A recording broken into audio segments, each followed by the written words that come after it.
decided to introduce you to a new project. Okay, so this is not a new project per se, but it's one that we haven't really talked about much in this group yet. All right, and that's 0x. Okay, so we're going to continue on with our series on DeFi for developers, right? That's decentralized finance, and we're going to talk about 0x and how it fits into this whole DeFi landscape, right? So if you're just joining in, really quickly, recap, what is DeFi? Well, basically, it's taking existing financial products and porting them over to the blockchain, and this is one of the biggest use cases in blockchain technology right now, all right? It's rapidly growing, rapidly evolving, and we're going to look at 0x today and where it fits in that landscape, because it's a really important part in, the most... it's a really important part in that ecosystem, okay? So 0x is a protocol for building cryptocurrency exchanges, all right? Specifically decentralized cryptocurrency exchanges, right? So what does that even mean? So a cryptocurrency exchange is just a place people buy and sell cryptocurrencies, all right? So think about like a traditional stock exchange, the New York Stock Exchange, and an online interface where people can go and like see orders, make orders, fill orders, all that kind of stuff, right? So I show you how to build a cryptocurrency exchange, actually a decentralized cryptocurrency exchange in the bootcamp. If you're inside that program, then you know about that. If you're not and you want to learn to build it, I highly recommend joining the bootcamp, because it really helps cover this critical use case in blockchain right now, okay? But basically 0x is a protocol for building decentralized cryptocurrency exchanges. So what does that mean? Well, basically it's different. Let's see here, decentralized cryptocurrency exchange versus a centralized cryptocurrency exchange. All right, so these are two different types of cryptocurrency exchanges, and they're important to understand the difference, okay? So in a decentralized cryptocurrency exchange, let's see here. You basically, well, actually, first, before I tell you the difference, let me just show you like what a decentralized cryptocurrency exchange is versus a centralized one, okay? So Coinbase is an example of a centralized cryptocurrency exchange. So Coinbase is an example of a centralized cryptocurrency exchange, right? It's one of the biggest cryptocurrency exchanges in the world, specifically in the United States. And Kyber Network is an example of a decentralized cryptocurrency exchange that runs on the blockchain, all right? So what's the difference? So a centralized cryptocurrency exchange, to start there, actually, well, we'll start decentralized, okay? So basically, this is where users control their own funds, right? Users control funds. So let me make that font a little smaller here.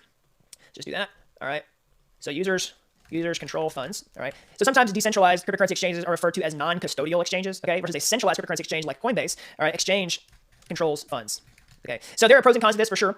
In a centralized exchange, you can trade cryptocurrencies across multiple blockchains. For example, you trade Bitcoin and Ethereum on the same exchange, but the trade-off is they have to hold your funds in order to do that because those two blockchains don't natively talk to one another, okay? So in a decentralized cryptocurrency exchange, the funds typically, you control them, all right? And if you want to revoke access, you can do that, okay? So basically, this keeps you safe from attacks where somebody might hack the cryptocurrency exchange and steal the money, or people who operate the cryptocurrency exchange stealing the money, okay? So that's a big benefit of like decentralized cryptocurrency exchanges versus centralized cryptocurrency exchanges, right? And so how does a decentralized exchange work? Well, fundamentally, it's powered by smart contracts on the Ethereum blockchain. So the code lives on the blockchain, and that's how you know that it's trustless in a sense, all right? Essentially, a decentralized exchange or a DEX is basically just an exchange that runs natively on the blockchain, okay? And so that's what 0x is. It's a protocol for doing this. It's a set of smart contracts and also some other technologies that hook into this entire ecosystem that allow you to trade cryptocurrencies trustlessly on the blockchain. So I'm going to give you an overview of that project and how to use it. Like if you want to build something yourself, you want to build your own cryptocurrency exchange, you want to do all kinds of stuff. I'm going to show you in this video. All right, so what can you do with 0x and how does it work? All right, so that's what we'll tackle next. So basically, let's see, what can you do with it? Let's start there. So what can you do? Well, I mean, first and foremost, you can build your own cryptocurrency exchange, okay? Build own exchange. You can build apps that talk to exchanges. And then also, you can build your own relayer or run your own relayer. And don't worry if you don't understand what a relayer is. I'll tell you about that here in just a second, okay? So these are the main things that you can do with 0x, and I'll show you how to do each of these today in this video, okay? So as far as building your own exchange goes, we'll start there, talk about how the 0x ecosystem works, and then show you some options for doing this, okay? So basically, how it works is exchange. Essentially, the 0x protocol is powered by a set of smart contracts, okay? So basically, whenever you talk to the exchange, you talk to this sort of single smart contract that governs a bunch of other smart contracts, okay? You start here, and then this talks to a bunch of different smart contracts, okay?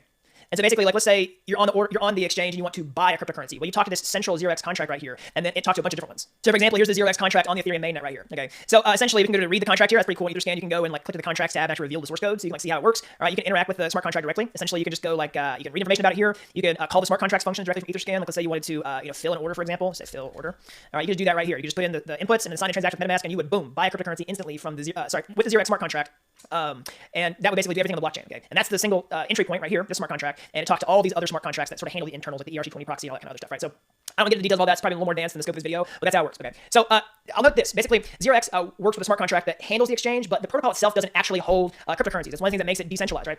It never really touches user funds. It swaps the tokens from wallet to wallet. So how does that work? Well, essentially, while the exchange is powered by smart contracts, the order book, all right, is actually off-chain, okay? So what does that mean? Well, off-chain versus on-chain. Off-chain data is just information that does not live on the blockchain, all right? So for example, it might be in a database somewhere. And you might say, that doesn't make any sense, right? That's not blockchain, but it's actually okay, all right?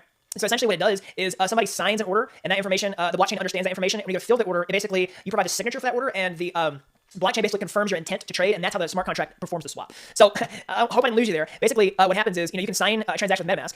So basically, whenever you create an order, you just do it from your wallet, okay? You basically tell it how much cryptocurrency you want to sell, how much cryptocurrency you're going to receive for that trade, and you just sign the transaction with MetaMask, and the network understands your signature, right? You don't actually create a transaction on the blockchain, you just like create a signature, okay? And that lets the network know that you intend to do something, okay? And then you can store all the data about this inside of a database, all right? And when someone goes to fill your order, they can talk to this smart contract here, and the exchange takes the signature, understands your intent to do the order, all right? And then it fills it with the smart contract and swaps the tokens. It's pretty amazing. And this entire time, the funds never leave the wallet for the maker of the order.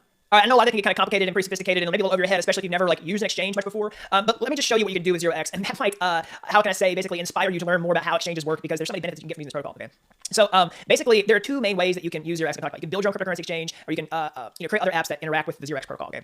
So one of the cool first ways is 0x Instant, right? And this is something I actually learned about while I was kind of learning more about 0x and using it in some projects. And I wanted to tell you about this video. And this, what's exciting about doing this series for me is I learn new things and get to share them with you all. So 0x Instant is basically a way to implement 0x instantly in your own project, maybe an app or a website, something like that. You can just swap tokens without having to do a bunch of legwork, okay? So it's pretty simple. You just get it set up here. Here's the documentation with a simple code snippet. You import this sort of JavaScript library and you're ready to go. And you can see that it supports a bunch of different cryptocurrencies here like DAI, USDC, 0x, etc., etc., etc. All right. So if you want to basically set this up in your own app without having to do a lot of coding, without a bunch of legwork, that's how you do it. All right. You can adjust the fee percentages and all that kind of stuff. Okay.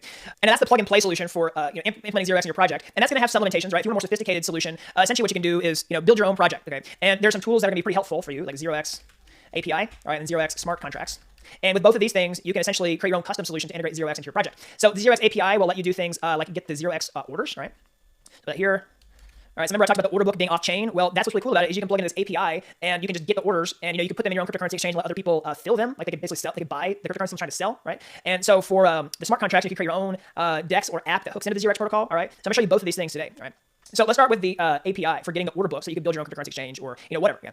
So it's pretty cool. All you have to do is make an API request and returns responses about token trading pairs. So essentially what you do is you just call a public API, you make a web request, and you just tell it like the cryptocurrency you want to buy and the cryptocurrency you want to sell on the same transaction, and it returns a quote for you. It just basically gives you the general information about the quote and then some specific orders that you can fill in order to actually fulfill that. Okay. So I'll just show you an example here. I have got I've got an example response here. So essentially, you can basically just tell it you want to sell Ethereum and buy DAI, for example. So DAI is a stable cryptocurrency whose price doesn't change. You can basically just say, hey, I want to give you Ether or Ethereum and send DAI. Okay, so here's an example response comes back from the API, and it'll tell you, the price. It'll basically just say, hey, this is this much. Okay, this price right here, it's 99 cents. And essentially, if you want to fill that order, all you have to do is take this information, put it into a transaction, and it'll do the swap for you. So basically, you just open MetaMask, all right, and you could just say send, and you could copy this information here from the request, right? You could just take the to address and then put it in here, all right. And you can say how much Ethereum, what tells you with value here, message value, and you can change this to let's say here Wei, all right. You want to convert this to Wei, not actually Ethereum value. So you can say like, you can say this many 0.0007 ETH, all right, and then click advanced, etc., etc. And anyways, whenever the data field comes up, you would just paste this data in here, all right. And this is the data that tells it what to do in the transaction, like information about the order. Everything's just already compiled down for you at this lowest level, so that the backend already knows how to interpret this data and make the swap for you, all right. You just put in the amount of the fee, and it tells you the gas limit, and the gas price to use for the transaction. You just put this in MetaMask, hit send, sign the transaction, and boom, the tokens are instantly swapped from your wallet as well. Okay. Now you also need to approve the tokens to be sold before you do that, of course. But this is a pretty simple way to do it, and that's how you can do it without create any kind of user interface yourself. As long as you have the data, you can trade tokens. It's pretty cool. All right. So let's talk about the next thing, which is implementing 0x maybe into your own smart contracts. Okay. This is what we want to talk about here. So well, actually, sorry. Before I do that, let me talk about more about the API. If you want to read more about the 0x API and how you can use it. Actually, I'll show you about this response. All right, what's really cool about this is essentially it gives you guaranteed liquidity. So it tells you a price and then a guaranteed price, and it basically just returns at least 2 orders, okay? And it will just guarantee that you get the liquidity that you want by giving you 2 orders. So one order is open in the order book, all right? And then the other order is sort of just like a second order that it combines to maybe mix and match these two to guarantee that you'll get tokens back if you try to make a swap, okay? So it's pretty cool. You can see the individual order down here. You see the individual signature. So like I mentioned before, whenever someone makes an order and puts it in the off-chain order book, they must sign it, all right, in order to say this is what my intent is, essentially, okay? And that's how it works, okay? That's the signature. Here's the information about the order. Here's who made it, all right? Here's the wallet. Here is basically how much they're trying to sell. This is how much they want to receive. Right? So the maker is the person who made the order. The taker is the person who will fill the order, all right? And then they'll say it's only good for this long. Here's some data about the assets. All right, so you get a lot of information back with this, and you can use this in your own apps to build your own exchange. Okay? So next, we'll talk about the 0x API, or the specification. If you want to learn more about what you can do with the 0x API, you can just browse the docs here. So you can get that swap quote where it shows you what the price is for the cryptocurrency right now. It'll show you information about the token pairs, all the swap prices. There's so much in here. I highly recommend just browsing this because you'll learn so much about blockchain just by looking through the API and saying, like, hey, what does this mean? What does that mean? You'll learn a lot. All right, so last thing I want to show you is how easy it is to implement 0x in your own projects if you want to build a custom exchange or some sort of app that interacts with the 0x ecosystem. Okay, it's pretty easy to do it, and 0x is a pretty great guide on their site that shows you how. Okay, so if you just go to this guide here and you can scroll down to their let's see, their smart contract implementation. All right, so they kind of set it up, but you can see the complete smart contract down here at the bottom. Their whole idea is that if you have a smart contract that buys a different token, this is how you do it. Okay, so this is it right here. Let's see here. Let's just kind of put this together and you can see it. I'll put it in my text editor and I'll show you how you can do it yourself. Okay, so let's place it in here. So this is Solidity. All right, and inside of here, let's just add their function that they put in their tutorial here. Okay, and do this here, and then let's just do their to-do item. And boom, there you go, that's it. All right, so let's see how this works. So first and foremost, you need to download the 0x libraries from NPM. They show you how to do that in this documentation here. Once you've downloaded that, you can import it into your smart contract pretty simply like this. All right, so essentially it just gives you this forwarder interface, which is the smart contract that will fill orders, okay? So you can put the address in here whenever you deploy the smart contract. But essentially this is what it does. So all you have to do is pass in this function argument that has the data of the order that you want to fill, and it does this low-level call, okay? So remember I showed you here with this API response that came back where it basically shows you the token, you ask it for the token you want to buy and the token you want to sell, and it gives you a quote, and it returns this data, this big old blob right here, okay? Essentially all you do is copy and paste this, put it in your smart contract, sign it, and it swaps the tokens. So that's how you implement the smart contract like this. So here's like an example of data. Boom, this big old data string that you got back from the API. All you do is just pass that in here, and then whenever you call the function, boom, it swaps the tokens. It's pretty amazing, right? So that's how you can build your own smart contract. DApp that really hooks into the 0x ecosystem. It's pretty powerful. So yeah, guys, that's all I got for today. 0x is an amazing project that you definitely need to know about if you're getting into DeFi and want to build your own real-world apps on the blockchain. Like I said, decentralized finance is a huge use case right now in blockchain technology. That's where the users are flocking to because they're getting benefits they can't get from somewhere else in the legacy financial system, like trustless trading, being able to do loans without having to get approval, competitive interest rates, all kinds of stuff. Okay, so like I said, you definitely